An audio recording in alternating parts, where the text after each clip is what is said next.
ஓம் மகா கணபதியே போற்றி, வெற்றிவேல் முருகனுக்கு அரோகரா. இந்த பதிவில் கந்தர் அனுபூதியிலிருந்து 13வது பாடல் பார்க்கலாம். சிவபுராணத்தில் நம்ம அவன் அருளாலே அவன் தாள் வணங்கின்னு பார்க்குறோம். அதே போல் கந்தர் சஷ்டி கவசத்தில் உன் அருளாலே உன் பதம் பெறவேன்னு பார்க்குறோம்.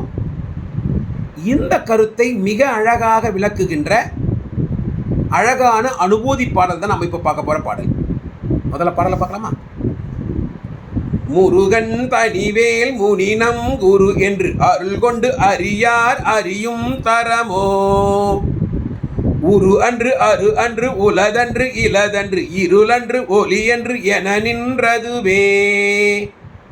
இந்த பாடல்ல கடைசி 2 வரிகளில் பரம்பொருள் எத்தகையவர், முதல் 2 வரிகளில் அந்த பரம்பொருளை காண்பதற்கு, நாம் அறிந்து கொள்வதற்கு அவருடைய அருளை கொண்டே செய்ய வேண்டும் இந்த செய்தி சொல்லப்படுது.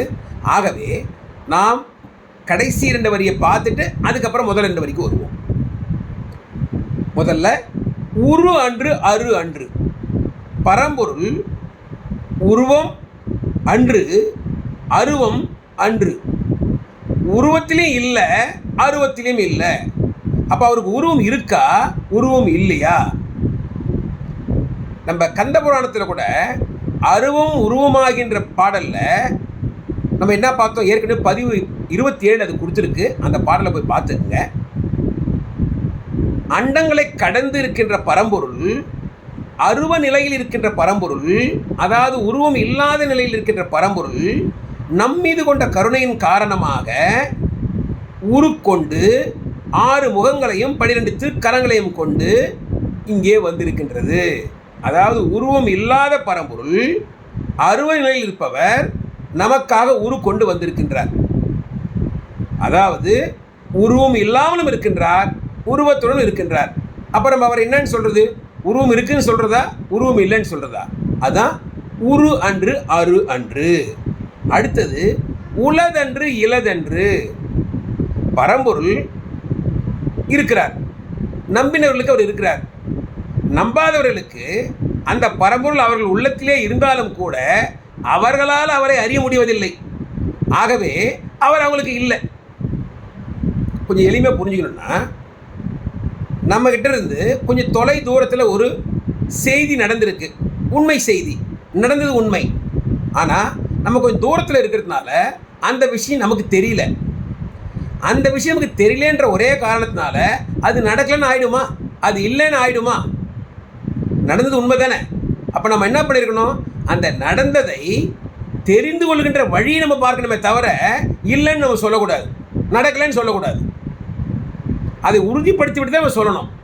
அதுபோல தான் இந்த கடவுள் இல்லைன்னு சொல்கிறவங்க அவர்களால் கடவுளை அறிய முடியவில்லை, ஆகவே இல்லைன்னு சொல்லிடுறாங்க. கடவுளை அறிவதற்குரிய வழியில் செல்வதற்கு பதிலாக இல்லைன்னு சொல்கிறது அவங்களுக்கு ரொம்ப ஈஸி, அதனால் அப்படி சொல்லிடுறாங்க. ஆகவே நம்பினவர்களுக்கு அவர் இருக்கின்றார், நம்பாதவர்களுக்கு இருந்தும் அவர்களால் அறிய முடியவில்லை. உலதன்று இலதன்று. அடுத்தது இருள் அன்று ஒளி அன்று. இருளாகவும் அவர் இல்லை, ஒளியாகவும் அவர் இல்லைன்றாங்க.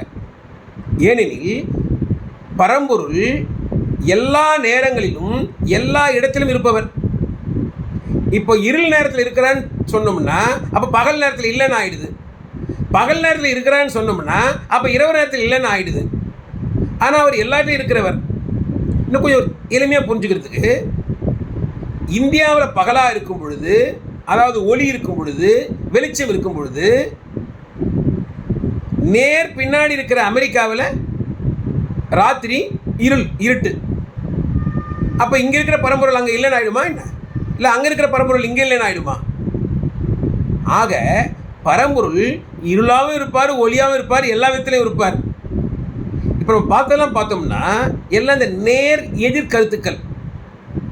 இருள் ஒளி, உலது இலது, உருவம் அருவம், இந்த மாதிரி நம்ம சொல்லிகிட்டே போகலாம். இந்த எல்லா நிலைகளையும் கடந்தவர் அவர். அதுதான் இருள் அன்று ஒளி என்று என நின்றதவே. இந்த மாதிரி எல்லா நிலைகளிலும் அவர் இருக்கின்றார். நம்ம சொல்லிக்கலாம் இருள இல்லை அவர் ஒளியில் இல்லைன்னு. இப்போ எங்கே இருக்கார்? எல்லாத்திலையும் இருக்கார், எப்பொழுதும் இருக்கின்றார், எல்லா விதத்திலும் அவர் பரவி இருக்கின்றார். அதுதான் நம்ம கந்த அலங்காரத்திலேயே சொல்லுகைக்கு இல்லைன்னு சொல்றார் நம்ம அருணகிரிநாதரே. அபிராமி அந்தாதியில் அபிராமி பட்டர் மொழிக்கும் நினைவுக்கும் எட்டாத திருமூர்த்தம் சொல்றார். நம்ம சிவபுராணத்தில் மாணிக்கவாசகர் என்ன சொல்றார்? மாற்றம் மனம்கழி நின்ற மறையோனேன்னு சொல்றார். அதாவது எல்லா விதத்திலும் இருப்பவர், எங்கும் வியாபித்திருப்பவர், எல்லா இடத்திலும் இருப்பவர். அவருக்கு என்னன்னு சொல்றது? நம்முடைய மனத்துக்கும் எண்ணத்துக்கும் அவரை அந்த கற்பனைக்குள் கொண்டு வர முடியாது. ஆகவே அவரை நாம் விளக்க முடியாது, வர்ணிக்க முடியாது. எல்லாவற்றையும் கடந்து நிற்பவர் பரம்பொருள். யார் அந்த பரம்பொருள்? அதுதான் முதல் வரியில் சொல்றார் பாருங்க, முருகன்.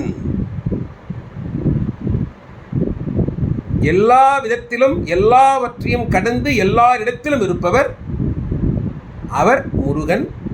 அந்த முருகன் எப்படியாப்பட்டவர்? தனிவேல் முனி. முருகன் யார்? தனிவேல் முனி. தனிச்சிறப்பு பெற்ற, பெருமைக்குரிய, அதற்கு சமமாக ஒன்றும் இல்லாத, ஒப்பற்ற, ஒப்பில்லாத, அந்த ஒப்பில்லாத வேல் முருகன். அந்த வேலுக்கு இணை அந்த வேலே, வேறு ஒன்றும் அதுக்கு சமமாக கிடையாது, ஒப்பில்லாதது வேல். வேல்னா என்ன? ஞானம், அருள். அப்படின்னா ஒப்பில்லாத, ஈடு இணையற்ற ஞானத்தை உடையவர் முருகன். ஆகவேதான் முனி. முனின்னா என்ன? எல்லாவற்றையும் அறிந்தவர்கள், யோகிகள், ஞானிகள், அவங்க தானே முனிவர்கள். இதை தான் கந்தர் அனுபூதியிலேயே 2வது பாடல் நம்ம பார்த்தோம். உல்லாச நிராகுல யோக. முருகனை 6 விதமாக இந்த பாடலில் வர்ணிக்கப்படுறார்.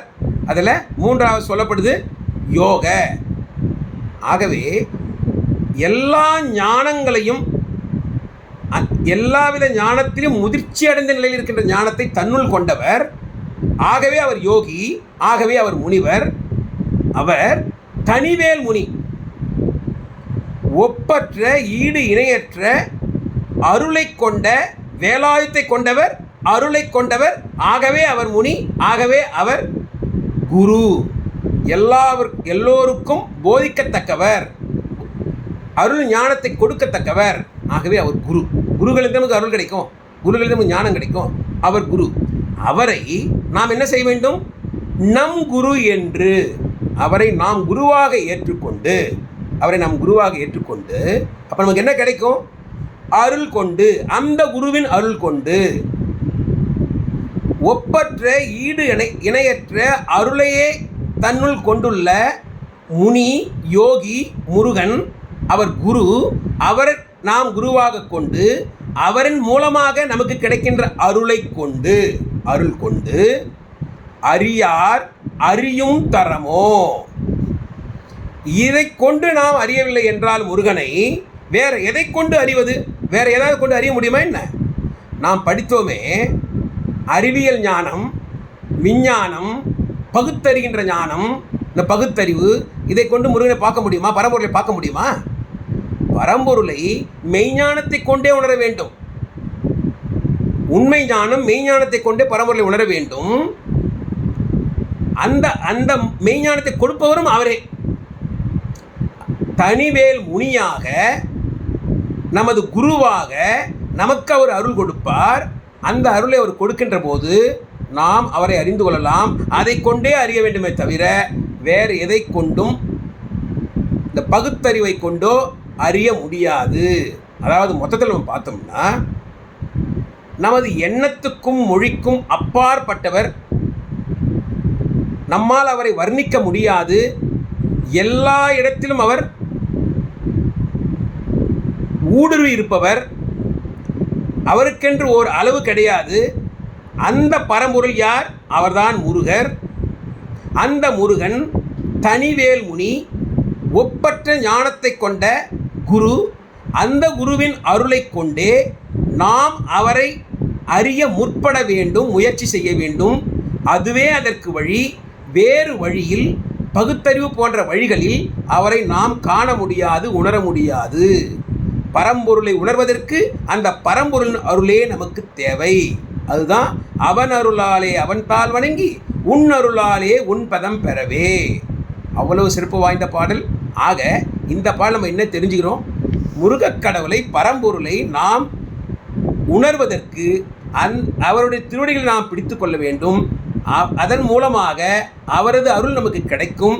அந்த அருளை கொண்டே நாம் அவரை உணரலாம். அதற்கு நாம் முயற்சி செய்ய வேண்டும். அவ்வளோ சிறப்பு வாய்ந்த பாடல். அவன் அருளாலே அவன் தாள் வணங்கி உன் அருளாலே உன் பதம் பெறவே. பாடல் பார்க்கலாமா? முருகன் தனிவேல் முனினம் குரு என்று அருள் கொண்டு அறியார் அறியும் தரமோ. உரு அன்று அரு அன்று உலதன்று இலதன்று இருளன்று ஒலி என்று என நின்றதுவே. வெற்றிவேல் முருகனுக்கு அரோகரா, ஞானவேல் முருகனுக்கு அரோகரா. தவறாமல் கருத்துக்களை அந்த கமெண்ட்ஸில் பதிவு பண்ணுங்க. வெற்றிவேல் முருகனுக்கு அரோகரா. ஓம் சரவண பவ.